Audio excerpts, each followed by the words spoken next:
Hello बच्चा लोग, कैसा है सब? बढ़िया। इकोनॉमिक्स का पेपर हो गया, अब बिजनेस स्टडीज़ के पेपर की तैयारी चल रही है। तो ठीक है, मैं तुम लोगों के लिए लेके आया हूँ quick revision series business studies में। चैप्टर नंबर जितने भी चैप्टर्स हैं सारे के सारे 2 वीडियोज़ ऑलरेडी अपलोड हो चुके हैं। तीसरा चैप्टर अभी मैं शुरू करने वाला हूँ क्विक रिवीजन सीरीज का, that is business environment, chapter number 3। फटाफट 10 से 15 मिनट में कंप्लीट हो जाएगा। आप आराम से इसके वीडियोस को देखिएगा, अपने फीडबैक कमेंट्स वगैरह सारे मेरे को भेजिएगा, ठीक है। इसके शॉर्ट नोट्स भी आपको मिल जाएंगे डिस्क्रिप्शन बॉक्स में। ऑलराइट, चलिए शुरू करते हैं।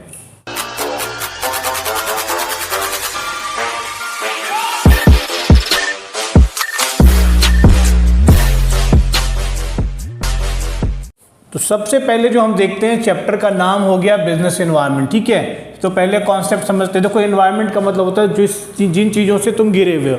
कोई भी बिजनेस आइसोलेशन में होता नहीं, बिजनेस के चारों तरफ कोई ना कोई चीज़ होती है जिसके अंदर बिजनेस को बंध के रहना पड़ता है और काम करना पड़ता है, ठीक है। तो एनवायरनमेंट का मतलब sum total of all individual, institution and other forces जो बिजनेस इंटरप्राइज के कंट्रोल के बाहर है, लेकिन वो बिजनेस को प्रभावित कर सकती है, ठीक है ना। तो इकोनॉमिक हो, सोशल हो, पॉलिटिकल, टेक्नोलॉजिकल और अदर फोर्सेस जो बिजनेस इंटरप्राइजेस के बाहर काम करती है, वही बिजनेस का जो है वो एनवायरनमेंट है। सो चाहे कंज्यूमर हो, चाहे कंपीटिंग इंटरप्राइजेज हो, चाहे गवर्नमेंट हो, चाहे कंज्यूमर ग्रुप हो, कॉम्पिटिटर हो, कोर्ट हो, मीडिया हो, ये सब के सब बिजनेस इंटरप्राइज के बाहर से बिजनेस को अफेक्ट करते हैं, इसलिए इसको हम बोलते हैं एनवायरनमेंट। ओके, अब फीचर देख लो। पहली बात देखेंगे फीचर को देखना है। टोटलिटी ऑफ एक्सटर्नल फोर्सेस, मैंने पहले ही कहा कि बिजनेस एनवायरनमेंट जो है वो टोटल ऑफ ऑल थिंग्स है, एक्सटर्नल फोर्सेस है। और 2 टाइप की फोर्सेस होते हैं बेटा, स्पेसिफिक और जनरल फोर्सेस। ध्यान में रखना है, स्पेसिफिक क्या होता है कि वो उस बिजनेस के लिए है, खास उस बिजनेस के लिए खास कुछ इन्वायरमेंट है, और उस बिजनेस क्या सारे बिजनेस के लिए एक अलग इन्वायरमेंट है। सारे बिजनेस, कुछ इन्वायरमेंट होते हैं जो सब बिजनेस को अफेक्ट करता है, और उस बिजनेस का अपना एक इन्वायरमेंट होता है जिसको मैं स्पेसिफिक बोलते हैं या स्पेसिफिक फोर्सेस बोलते हैं। देखिए, स्पेसिफिक और जनरल फोर्सेस। स्पेसिफिक फोर्सेस में क्या क्या आ गया? Investor, customer, competitor, supplier. हर एक बिजनेस के अपने अपने अलग अलग इन्वेस्टर्स हैं, अलग अलग कस्टमर्स हैं, अलग अलग कॉम्पिटिटर्स हैं और अलग अलग सप्लायर्स हैं। लेकिन जनरल फोर्सेस की अगर मैं बात करूं तो social force, political, legal, technological, ये सब बिजनेस पे लागू होते हैं, इसलिए इसको हम जनरल फोर्सेस बोलते हैं। फिर इंटर रिलेटेडनेस, मतलब एक दूसरे के साथ क्या रिलेशनशिप है। बिजनेस एनवायरनमेंट जो है दे आर क्लोजली रिलेटेड, ठीक है ना। जैसे मान लीजिए लोगों की उम्र बढ़ती जा रही है ना, क्यों? मेडिकल सुविधाएं ज़्यादा अच्छी हो गई हैं, डाइट्स अच्छी हो रही हैं, तो जो कंपनियां हैं, जो कोक बनाने वाली कंपनी है या मान लीजिए तेल बनाने वाली कंपनी जो fat less on fat oil produce कर रही हैं, वो मार्केट में दे रही हैं। तो इसलिए हम लोग देखेंगे कि new health products and services have in turn change people's lifestyle. Dynamic in nature रहता है। डायनामिक का मतलब डायनामिक होता है क्योंकि ये चेंज होता रहता है, ठीक है ना। चाहे टेक्नोलॉजिकल इंप्रूवमेंट हो, चाहे कंज्यूमर के प्रेफरेंसेस हो, चाहे नए पार्टनर्स इंटरव्यू हो, कुछ ना कुछ बदलाव होता रहता है इसके अंदर, ठीक। अनसर्टेनिटी, देखो बिजनेस एनवायरनमेंट बिल्कुल अनसर्टेन है। आप फ्यूचर को प्रेडिक्ट नहीं कर सकते, कल को क्या होने वाला है बिल्कुल कुछ पता नहीं है। So taking place too frequently, यानी कौन कौन सी चीजें जो बहुत जल्दी जल्दी बदलती हैं, तो इंफॉर्मेशन टेक्नोलॉजी, फैशन इंडस्ट्रीज में। कॉम्प्लेक्सिटी, देखो एक जगह अगर देख करके देखो तो आसान है समझना, लेकिन इतनी सारी चीजें होती हैं, इसलिए बिजनेस एनवायरनमेंट काफी कॉम्प्लेक्स चीज होती है भाई साहब, काफी कॉम्प्लेक्स होता है। अगर एक जगह ला करके इसको देखो तो इसको समझना बड़ा ही मुश्किल काम होता है। अलग अलग तो आसानी से आप समझ सकते हो। For example, it may be difficult to know the extent of the relative impact of the social, economic, political, technological. अगर सबको इकट्ठा करूं और मैं किसी पर्टिकुलर परिप्रेक्ष्य में इसको देखने की चेष्टा करूं तो क्या होगा पता, हमको पता ही नहीं चलेगा कि किस वजह से क्या हो रहा है ना। तो पर्टिकुलर पता नहीं चलेगा, बस इसलिए इसको हम कहते हैं कि यार इसको समझना थोड़ा कॉम्प्लेक्स होता है। रिलेटिविटी, तो बिजनेस एनवायरनमेंट एक रिलेटिव कॉन्सेप्ट है, ठीक है ना। क्यों? क्योंकि कंट्री टू कंट्री वैरी करता है, रीजन टू रीजन वैरी करता है, ठीक है ना, वही कॉन्सेप्ट है। तो एक इसका जो है ना अपना बिजनेस एनवायरनमेंट सबका अलग अलग है, इसलिए इसको हम कहते हैं कि ये रिलेटिव एनवायरनमेंट होता है। बिजनेस एनवायरनमेंट रिलेटिविटी बेस होता है, ठीक। तो तुम्हारा फीचर खत्म, अब तुम इंपॉर्टेंस पे आ जाओ। क्या इंपॉर्टेंस है? It enables the firm to identify opportunities in getting the first mover advantage. अगर कोई फर्म, कोई मैनेजर, कोई बिजनेस मैनेजर अपने बिजनेस के एनवायरनमेंट को देखता रहता है, चेकआउट करता रहता है, मॉनिटर करता रहता है, तो उसको पता चल जाता है क्या होने वाला है, कुछ ना कुछ एस्टिमेशन हो ही जाता है। तो अगर वो करता रहता है तो आप वो पोटेंशियल अपॉर्चुनिटी आसानी से आइडेंटिफाई कर सकता है और फर्स्ट मूवर एडवांटेज ले सकता है। भाई साहब, जब इंडिया में मोबाइल फोन आया था ना, तो एयरटेल पहली दफा जो है भारत में प्राइवेट टेलीफोनी में एयरटेल सबसे पहले आया था, तो एयरटेल का मार्केट सबसे बड़ा हो गया, ठीक है ना। बाद में जियो आकर के कब्जा कर लिया, तो जियो कुछ नई पॉलिसी के साथ आया, क्योंकि उसमें चीज़ें बदल रही थी। जियो ने उस एनवायरनमेंट को चेक किया, उस एनवायरनमेंट को पकड़ा और जियो छा गया। ठीक इसी तरीके से आगे बढ़ेंगे। It helps the firm to identify threats and early warning signals. अच्छा, अगर हम ध्यान से देखते रहेंगे तो हमको पता चल जाएगा कि यार क्या थ्रेट्स होने वाले हैं। अब जैसे मान लो हम देख रहे हैं कि नई कंपनी आ रही है इंडिया में अपनी फैसिलिटी ओपन करने के लिए, तो हमको पता चल जाता है अगर हम क्लोजली वॉच करते रहते हैं। तो अगर क्लोजली वॉच नहीं करेंगे तो पता नहीं चलेगा। देखो, it helps the firm to identify threats and early warning signals. तुमको सबसे पहले ये जानना है थ्रेट होता क्या है। तो ये एक एक्सटर्नल एनवायरनमेंट होता है, ठीक है ना, जो फर्म के परफॉर्मेंस को रोक सकता है, ठीक है ना। सो अगर आप इन्वायरमेंट से अवेयर हो तो आपको इन थ्रेट्स के बारे में पता चल जाता है कि कुछ ऐसी घटनाएं होने वाली हैं जिससे हमारा नुकसान हो सकता है। भाई अवेयर हो तो तुम इससे बच सकते हो। एनीवेज, जैसे मान लो अगर बात हम करते हैं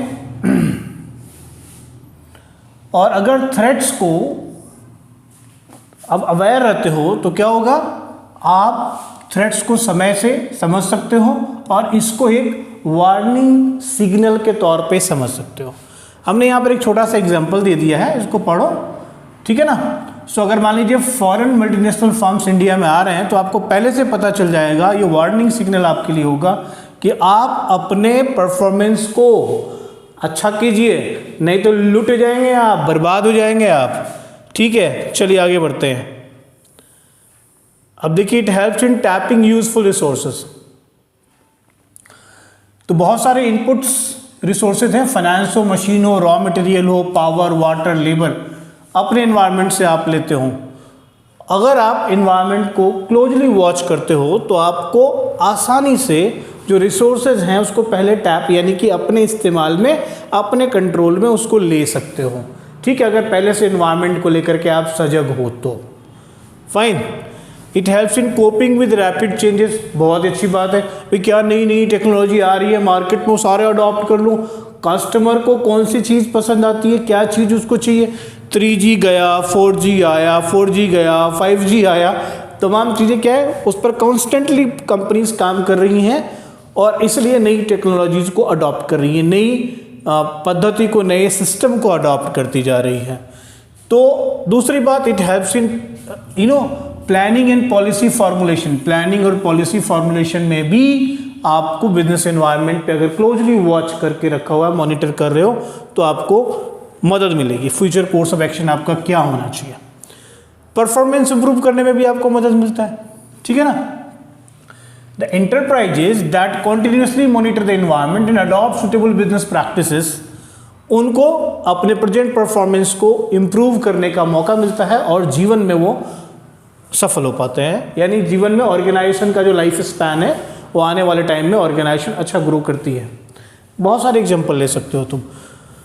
अच्छा देखो, बहुत सारे फैक्टर्स हैं जो जनरल एनवायरनमेंट ऑफ बिजनेस को, यानी इसको हम डायमेंशंस ऑफ बिजनेस एनवायरनमेंट बोल सकते हैं। तो बिजनेस एनवायरनमेंट ये हो गया, इसके 4 हो गए, इकोनॉमिक, सोशल, 5 हो गए, इकोनॉमिक, सोशल, टेक्नोलॉजिकल, पॉलिटिकल और लीगल एनवायरनमेंट। एक एक करके सबको देखते हैं, सही है। तो पहले इकोनॉमिक एनवायरनमेंट को हम देखते हैं दोस्त। इकोनॉमिक एनवायरनमेंट का मतलब क्या क्या चीज़ें अगर होंगी तो आप कहेंगे इकोनॉमिक एनवायरनमेंट की बात हो रही है। इस बात को ध्यान में रखना है, केस स्टडीज के तौर पे या डायरेक्टली क्वेश्चन भी आपको पूछेगा, which among the following consist of economic environment या which belongs to economic environment.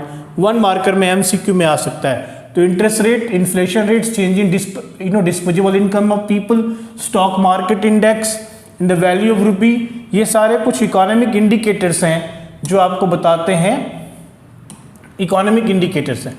Short long term interest rates, ये सारी चीज, ठीक। इकोनॉमिक इन्वायरमेंट के क्या क्या कंपोनेंट रहते हैं, तो existing structure of economy in terms of relative role of private public sector, rates of growth of GNP, rates of saving, volume of imports, balance of payment, agriculture expansion, money for supply, public डेब्ट, planned outlay in private and public sectors. ये जो मैंने यहाँ पर लाल लाल निशान लगाए हैं ना बच्चों, ये जो लाल लाल निशान लगाया है मैंने, इसको आप थोड़ा सा समझेंगे। इकोनॉमिक इन्वायरमेंट की ये कंपोनेंट्स हैं। इकोनॉमिक इन्वायरमेंट के अंदर क्या क्या चीज़ें आ सकती हैं, तो existing structure of economy in terms of relative role of private and public sector, rates of growth of GNP and per capita income, rates of saving investment, volume of imports, ये थोड़ी याद करने वाली चीज़ें हैं। Alright, now coming to the social environment. Social environment का मतलब like customs, traditions, values, trends, societies expectation from business. अब ध्यान में रखना कि भैया आपको डेफिनेशन आएगा, डेफिनेशन में एक डेफिनेशन या एक स्टेटमेंट आएगा जो आपसे पूछेगा कि इनमें से कौन सा फीचर सोशल इन्वायरमेंट का है।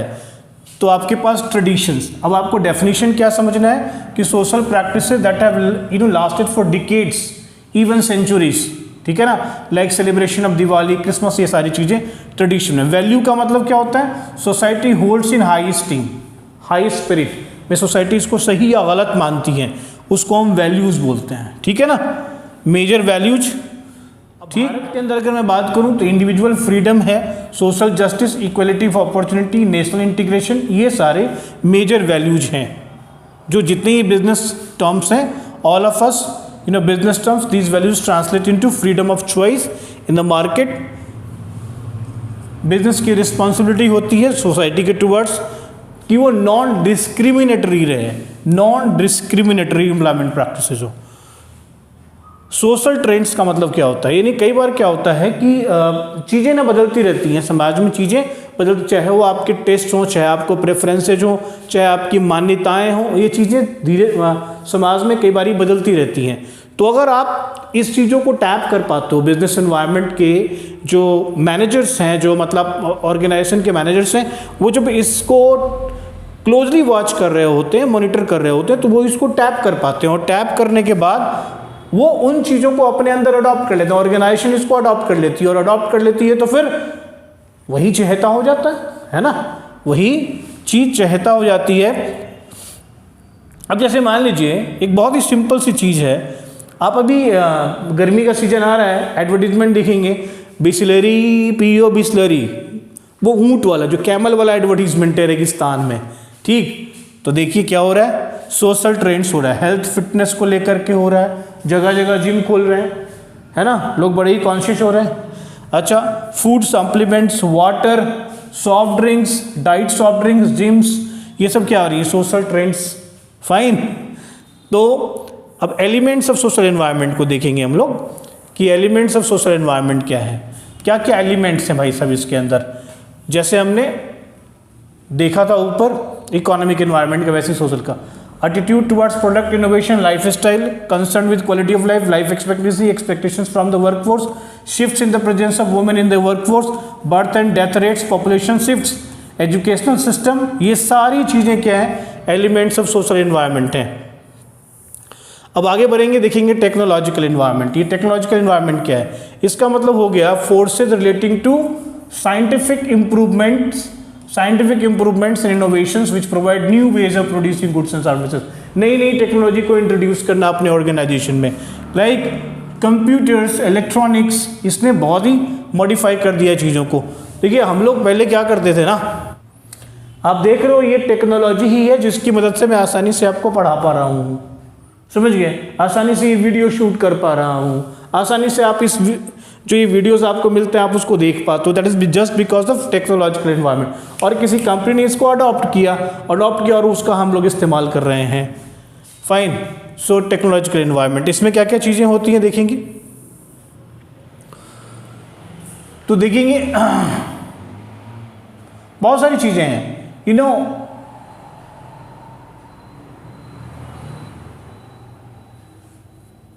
अच्छा, उसके बाद देखेंगे पॉलिटिकल एनवायरनमेंट, फाइन।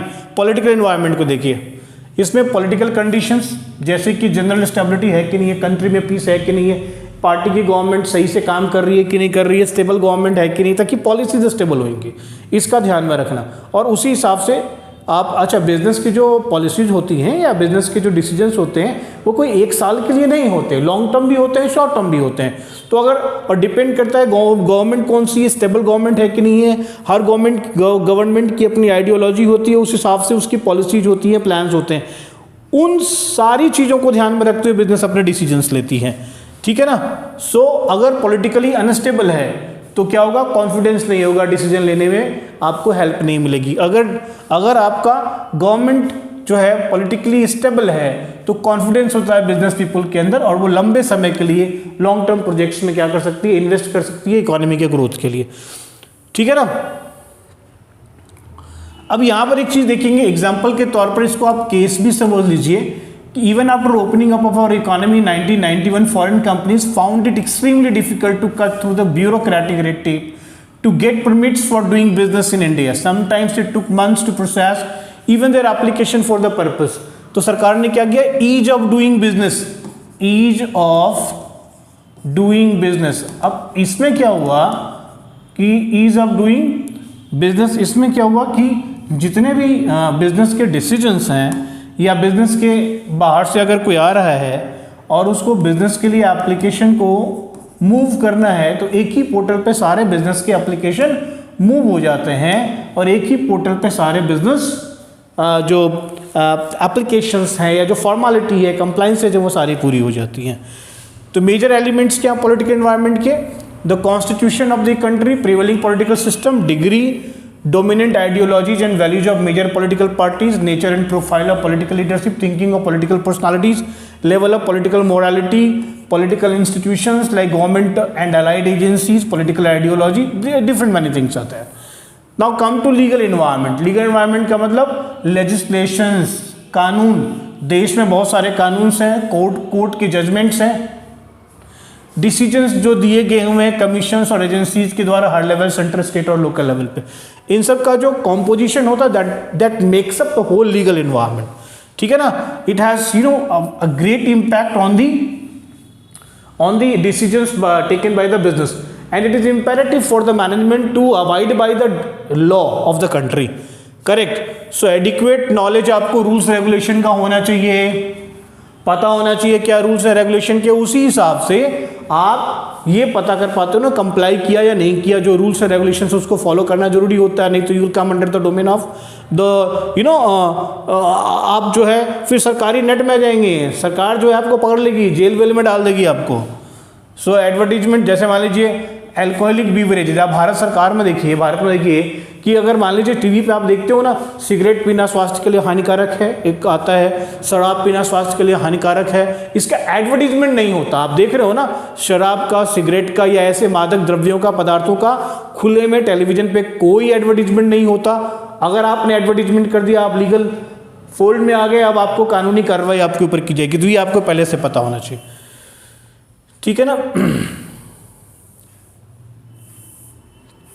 देखो सर, अब आप आ जाओ डीमोनेटाइजेशन पे। सर ध्यान से देखना डीमोनेटाइजेशन को, ये बहुत इंपॉर्टेंट कॉन्सेप्ट है। क्या क्या इसमें याद रखना मैं बताने जा रहा हूं। नवंबर 8, 2016 को ये डीमोनेटाइजेशन लागू किया गया। लार्जेस्ट डिनोमिनेशन नोट्स थे 500 और 1000 के, उसको डीमोनेटाइज कर दिया गया। 86% जो मनी थी सर्कुलेशन में वो इनवैलिड हो गई, ठीक है ना। डीमोनेटाइजेशन का एम क्या था, जो भी करप्शन है या काउंटरफीटिंग है यानी कि नकली नोट है या करप्शन है, ब्लैक मनी है, उसको हटा देना सिस्टम में से, ठीक। The use of high denomination notes for legal activities and especially the accumulation of black money generated by income that has not been declared by to the tax authorities.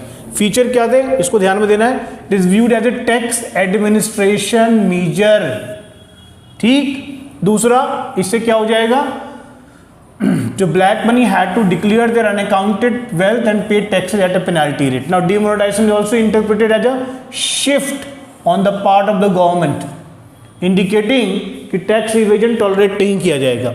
Demonetisation से tax administration को भी channelise करने में, जो भी savings थे उसको formal financial system में चैनलाइज कर दिया। यानी लोगों ने क्या किया थे, घर में तकिए में, गद्दे में आपकी माताओं ने छुपा छुपा करके पैसे रखे थे जहाँ तहाँ, बुज़ुर्गों की आदत होती है, मतलब जो पुराने बुज़ुर्ग हैं, देखो नए बुज़ुर्ग, जैसे हम लोग नए बुज़ुर्ग हैं, जो पुराने बुजुर्ग हैं उनकी आदत ये होती है कि वो पैसों को बड़ा तह करके घर में कहीं न कहीं छुपा करके रखते, बैंक में भी नहीं डालते, वहाँ रखते हैं। तो अब जब ये डीमोनेटाइज हो गया, यानी कि ये नोट ही नहीं चलेगा, तो अब निकालने लगे, खोदने लगे अपने घर, और वहाँ से बहुत सारे पैसे निकले। अरे कई लोगों के पास तो लाखों रुपये जमा था, गृहिणियों के पास, बुजुर्ग दादी अम्माओं के पास, वो सारे पैसे क्या हो गए, अब सिस्टम में आ गए। ठीक। अनदर फीचर डिमोनेटाइजेशन का था लेस कैश या कैश लाइट, ये याद रखना है, कैश लाइट इकोनॉमी, यानी भैया डिजिटल ट्रांजैक्शन पे थ्रस्ट हो गया। आप डिजिटल ट्रांजैक्शन करें, आप पेमेंट जो है ना, या रिसिप्ट या पेमेंट जो है डिजिटल वे से करें, इस पर भी डिमोनेटाइजेशन का एक ये भी फीचर था।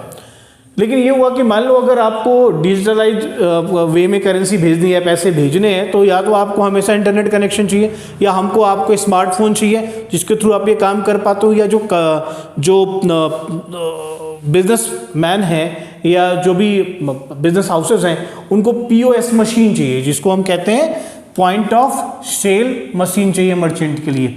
और ये सारे काम करेंगे इंटरनेट कनेक्टिविटी जब होगा तो देखो जी हमारे पास 5G इंटरनेट कनेक्टिविटी, अब इसका भी तौर आ गया ना, हमारे पास कनेक्टिविटी है, ठीक है, लेकिन इससे फ़ायदा कितना ज़्यादा, अब कैश ले जाने की ज़रूरत नहीं पड़ेगी कहीं पर, आप आसानी से ट्रांजेक्शन्स कर सकते हो। फाइन। तो इस तरीके से क्या होता है बेटा, थैंक यू वेरी मच। इस तरीके से ये चैप्टर आपका फिनिश हो जाता है। मुझे लगता है थोड़ी देर में ये चैप्टर खत्म हो गया। आप इसको एक बार रिवाइज कर लेंगे अच्छे से, बहुत ही ज़्यादा आपको मदद मिलने वाली है। थैंक यू वेरी मच बच्चा लोग।